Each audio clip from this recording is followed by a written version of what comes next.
How to add a new device to your Zengo wallet.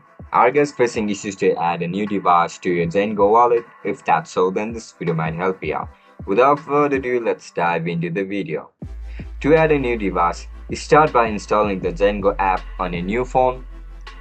Once it gets installed, make sure you are using the same email address you are originally signed up with. When you open it, tap Restore Wallet and log in using an email to receive the magical verification link. Next, allow Zengo to access the cloud recovery file stored through iCloud, Google Drive, or Dropbox. This is essential and must match the same account you set up originally. Then complete the process with a Face ID scan or biometric verification that matches your original setup.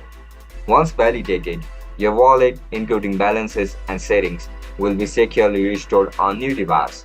These methods work whether you are switching from iPhone to Android or vice versa, as long as your recovery kit is synced and you are logged into the current locked account. And that's it, guys. That's how you're gonna add a new device to your Zengo wallet. Bye bye.